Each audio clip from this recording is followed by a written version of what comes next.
নমস্কার বন্ধুরা, উড়ান পাখির তরফ থেকে আমি নন্দিনী। কাল ভোর রাত থেকে আজকে সারাদিন রাত্রিবেলা পর্যন্ত বৃষ্টি হচ্ছে। সকলে যায় পুরী কিংবা দীঘায় সমুদ্র দেখতে। তা তোমরা চলে এসো, দীঘায়ও যেতে হবে না, পুরীও যেতে হবে না, তোমরা চলে এসো দমদমের সমুদ্র দেখতে। কারণ আমাদের এখানে এত বৃষ্টি হয়েছে যেহেতু আমাদের বারান্দায় জল উঠে গেছে। সকালবেলা আমি কাজে বেরিয়েছিলাম, কিন্তু জলটা মোটামুটি ঠিক ছিল, কিন্তু যত বেলা বাড়ছে, রাত বাড়ছে, তত জলের স্রোতটা বেশি বাড়ছে। আর অতিরিক্ত জলের ঢেউ দেখতেই পাচ্ছ তোমরা।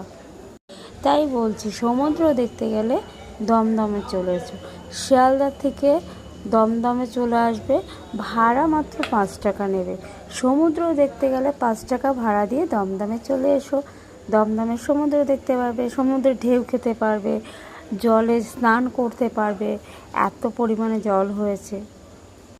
আর দেখতেই পাচ্ছ অটো, বাস, ট্যাক্সি, বাইক সব কিছুই চলছে এই সমুদ্রের মধ্যে দিয়ে।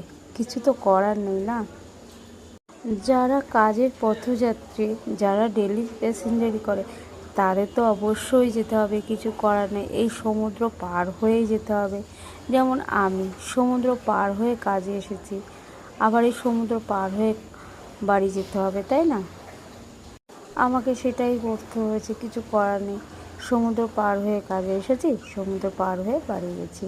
কিন্তু এত পরিমাণে বৃষ্টি হয়েছে যে সমুদ্র ঢেউটাও পর্যন্ত আমাদের বাড়িতে ঢুকে গেছে।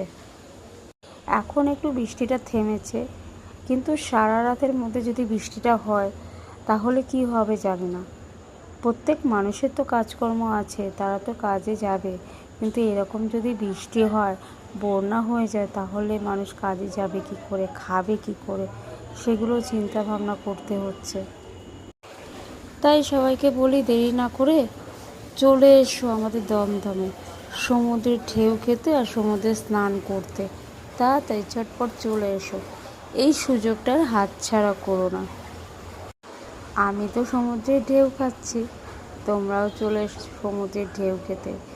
সমুদ্রের ঢেউ খেতে খুব ভালো লাগে, কি সুন্দর লাগছে সমুদ্রের ঢেউ খেতে।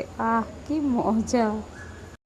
এমন ঢেউ যে ঘরের মধ্যে জল ঢুকে যাচ্ছে, বারান্দায় জল উঠে যাচ্ছে, আর ভালো লাগছে না। এটা হচ্ছে আমাদের দমদমে হনুমান মন্দির। এই হনুমান মন্দির থেকে জল ওঠে ভালোই। আর এই হচ্ছে দেখো